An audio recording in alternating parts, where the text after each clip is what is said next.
नमस्कार दोस्तों, आज हम देखने जा रहे हैं व्यभिचारण, अपहरण, दासत्व और बलात्श्रम के विषय में। यह आपकी 137 से 146 धाराओं में वर्णित है।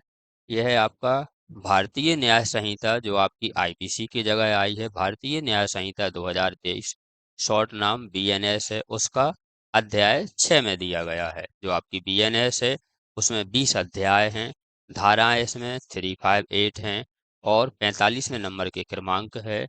लागू हुई थी 1 जुलाई 2023 को। अध्याय 6 में दिया गया है मानव शरीर पर प्रभाव डालने वाले अपराधों के विषय में। उसी का एक भाग है व्यभिचारण, अपहरण, दासत्व और बलात्श्रम के विषय में। तो देखते हैं हम सबसे पहले 137 धारा। जो आपकी धारा 137 है वह कहती है व्यभिचारण दो किस्म का होता है। व्यभिचारण दो किस्म का होता है, एक तो भारत में से व्यभिचारण और विधि पूर्ण संरक्षता में से व्यभिचारण का वाला पॉइंट देखते हैं। जो कोई भी किसी व्यक्ति का उस व्यक्ति की या उस व्यक्ति की ओर से सम्मति देने के लिए वैध रूप से प्राधिकृत किसी व्यक्ति की सम्मति के बिना भारत की सीमाओं से परे पहुंचा देता है, वह भारत में से उस व्यक्ति का व्यभिचारण करता है, यह कहा जाएगा। खा वाला पॉइंट है जो कोई किसी शिशु को या किसी विकृत चित्त व्यक्ति को ऐसे शिशु या विकृत चित्त व्यक्ति के विधिपूर्ण संरक्षता में से ऐसे संरक्षण की सम्मति के बिना ले जाता है या बहका ले जाता है, वह ऐसे शिशु या ऐसे व्यक्तियों का विधिपूर्ण संरक्षता में से व्यभिचारण करता है, यह कहा जाएगा। तो आपके व्यभिचारण की परिभाषा 137 धारा में दी गई है। स्पष्टीकरण देखते हैं।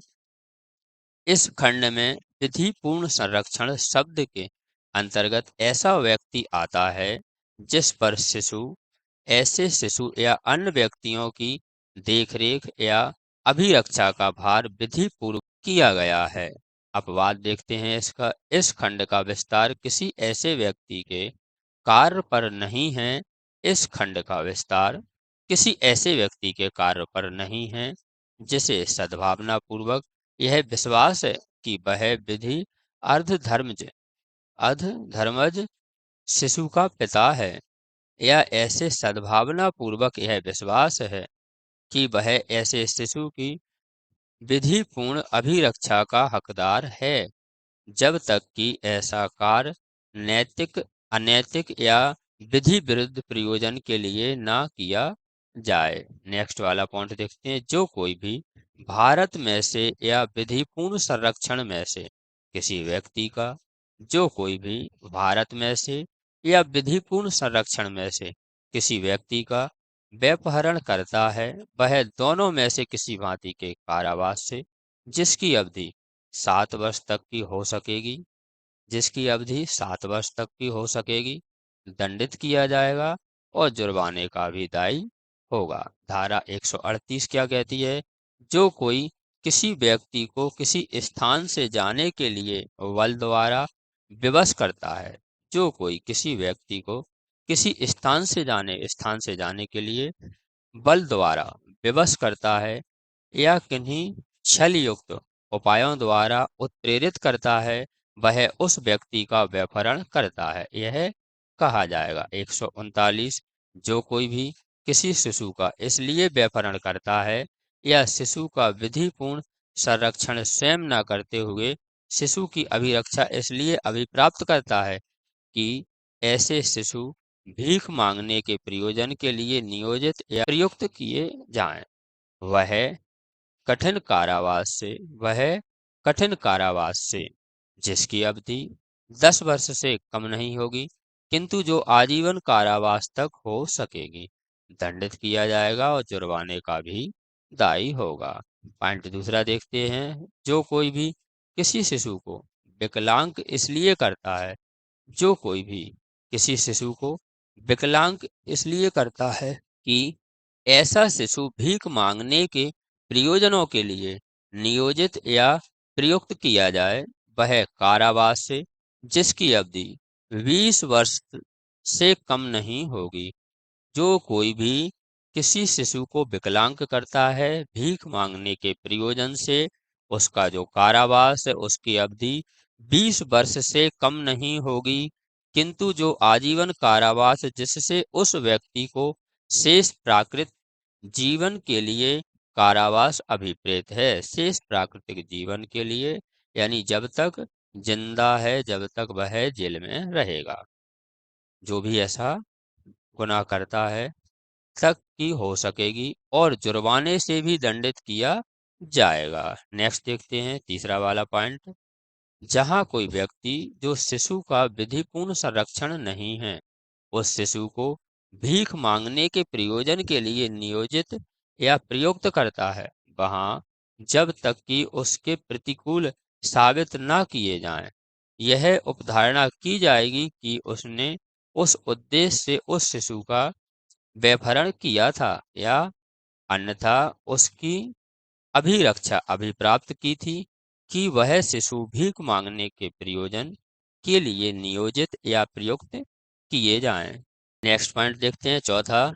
इस धारा में भीख मांगने से निम्नलिखित अभिप्रेत है। अब भीख मांगने से क्या निम्नलिखित अभिप्रेत है? लोक स्थान में भीख की याचना या प्राप्ति, चाहे गाने, नाचने, भाग बताने, कर्तव्य दिखाने या चीजें बेचने के बहाने से अन्यथा कराई गई हो। सेकंड वाला देखते हैं। भीख की याचना करने या प्राप्ति के प्रयोजन से किसी निजी परिसर में प्रवेश करना भी भीख मांगने के अंतर्गत आता है। तीसरा वाला, भीख अभिप्राप्त या उद्यापित करने के उद्देश्य से अपना या किसी अन्य व्यक्ति का या जीव जंतु का कोई जख्म, घाव, क्षति, विरूपता, रोग अभिदर्शित या प्रदर्शित करना होता है। चौथा पॉइंट, भीख की याचना करने या प्राप्ति के प्रयोजन से शिशु का प्रदर्शन के रूप में प्रयोग करना भीख मांगने के अंतर्गत आता है। देखते हैं धारा 140। जो कोई भी इसलिए किसी व्यक्ति का व्यपहरण या अपहरण करता है, जो कोई भी इसलिए किसी व्यक्ति का व्यपहरण या अपहरण करता है कि ऐसे व्यक्ति की हत्या की जाए या उसको ऐसे व्यनित किया जाए कि वह अपनी हत्या होने के खतरे में पड़ जाए, वह आजीवन कारावास से या कठिन कारावास से, वह आजीवन कारावास से या कठिन कारावास से जिसकी अवधि 10 वर्ष तक की हो सकेगी, या तो आजीवन कारावास या कठिन कारावास जो 10 वर्ष तक का हो सकेगा, दंडित किया जाएगा और जुर्माने का भी दायी होगा। देखते हैं दृष्टांत। दृष्टांत कहता है का वाला का इस आशय से या यह संभाव्य जानते हुए कि किसी देवी मूर्ति पर या की बलि चढ़ाई जाए, भारत में से या का व्यभिचार करता है, का ने इस धारा में परिभाषित अपराध किया है। खा को उसके घर से नेक्स्ट खा को उसके घर से का इसलिए बलपूर्वक या बहला कर ले आता है कि खा की हत्या की जाए। का ने इस धारा की परिभाषा के अंतर्गत अपराध किया है। सेकंड पॉइंट, जो कोई भी इसलिए किसी व्यक्ति का व्यपहरण या अपहरण करता है या ऐसे व्यपहरण या अपहरण के पश्चात ऐसे व्यक्ति को अवरोध में रखता है, वह ऐसे व्यक्ति की मृत्यु या उसकी अपहति कारित करने की धमकी देता है या अपने आचरण से ऐसी युक्त आशंका पैदा करता है कि ऐसे व्यक्ति की हत्या या उपहति कारित की जा सकती है या ऐसे व्यक्ति को उपहति या उसकी मृत्यु कारित करता है जिससे कि सरकार या किसी विदेशी सरकार या अंतर्राष्ट्रीय अंतर शासनात्मक संगठन या किसी अन्य व्यक्ति को कार्य को करने या करने से विरत रखने के लिए या फिरौती देने के लिए विवश किया जाए। वह मृत्यु, वह क्या होगा, जो ऐसा अपराध करेगा वह मृत्यु या आजीवन कारावास से दंडित किया जाएगा और जुर्माने का भी दायी होगा। या तो मृत्यु दंड या फिर आजीवन कारावास उस व्यक्ति को दिया जाएगा। जो कोई भी इस आशय से किसी व्यक्ति का व्यपहरण या अपहरण करता है कि उसका गुप्त रूप से और सदोष परिरोध किया जाए, वह दोनों में से किसी भांति के कारावास से, जिसकी अवधि 7 वर्ष तक की हो सकेगी, दंडित किया जाएगा और जुर्माने का भी दायी होगा। चौथा पॉइंट देखते हैं। जो कोई भी किसी व्यक्ति का व्यपहरण या अपहरण इसलिए करता है कि उसे घोर उपहति, दासत्व या किसी व्यक्ति की प्रकृति विरुद्ध काम वासना का विवश बनाया जाए या बनाए जाने के खतरे में पड़ सकता है, वैसे उसे वैनित किया जाए, या संभाव्य जानते हुए करता है कि ऐसे व्यक्ति को उपयुक्त बातों का विवश बनाया जाए या उपयुक्त रूप से वैनित किया जाए, वह दोनों में से किसी भांति के कारावास से, जिसकी अवधि 10 वर्ष तक की हो सकेगी, दंडित किया जाएगा और जुर्माने का भी दायी होगा। धारा 141। जो कोई भी 21 वर्ष से कम आयु की ऐसी बालिका जो कोई 21 वर्ष से कम आयु की ऐसी बालिका को या 18 वर्ष से कम आयु की ऐसी बालिका को भारत से बाहर के किसी देश से उस बालिका या बालक को किसी अन्य व्यक्ति से अनुचित संभोग कराने के लिए विवश या लुप्त करने के आशय से, या यह संभाव्य जानते हुए कि उसके द्वारा बालिका या बालक को विवश या विलुप्त किया जा सकेगा, भारत में आयात करता है, वह कारावास से, जिसकी अवधि 10 वर्ष तक की हो सकेगी, दंडित किया जाएगा और जुर्माने का भी दायी होगा। नेक्स्ट धारा देखते हैं 142। जो कोई यह जानते हुए कि कोई व्यक्ति व्यपहरण या अपहरण किया गया है, ऐसे व्यक्ति को सदोष छिपाता है या परिरोध करता है, वह उसी प्रकार दंडित किया जाएगा मानो उसने उसी आशय या ज्ञान या प्रयोजन से ऐसे व्यक्ति का अपहरण या व्यपहरण किया है, जिससे उसने ऐसे व्यक्ति को छुपाने या परिरोध में निरुद्ध रखा है। भी किसी व्यक्ति का व्यपहरण या अपहरण करता है और कोई उसे छिपाता है, तो छिपाने वाला व्यक्ति ऐसे माना जाएगा कि उसने भी व्यपहरण और अपहरण किया है। धारा 143। जो कोई शोषण के प्रयोजन से जो कोई भी शोषण के प्रयोजन से क्या क्या करता है, धमकियों का प्रयोग करे, बल या किसी भी अन्य प्रकार के बल या किसी भी अन्य प्रकार के प्रपीड़न का प्रयोग करे, या अपहरण द्वारा या कपट का प्रयोग करके या प्रवंचना द्वारा या शक्ति का दुरुपयोग करके या उत्प्रेरण द्वारा, जिसके अंतर्गत ऐसे किसी व्यक्ति की जो भर्ती किए गए हैं, परिवहनित, स्थानीयकृत या गृहीत व्यक्ति पर नियंत्रण रखता है, सम्मति प्राप्त करने के लिए भुगतान करना या फायदा देना प्राप्त करना भी आता है।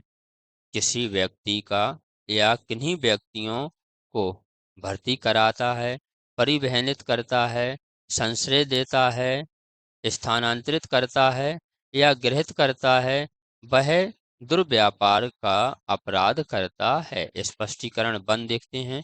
शोषण शोषण पद के अंतर्गत शारीरिक शोषण का कोई कृत्य या किसी व्यक्ति का लैंगिक शोषण, दासता या दासता के समान व्यवहार, अधिसेवता, भिक्षावृत्ति भिक्षावृत्ति या अंगों का बलात् अपसारण भी आता है। स्पष्टीकरण 2।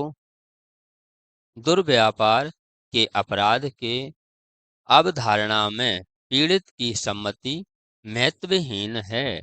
सेकंड, जो कोई भी दुर्व्यापार का अपराध करता है वह कठिन कारावास से, जिसकी अवधि 7 वर्ष से कम नहीं होगी किंतु जो 10 वर्ष तक हो सकेगी, दंडित किया जाएगा और जुर्माने का भी दायी होगा।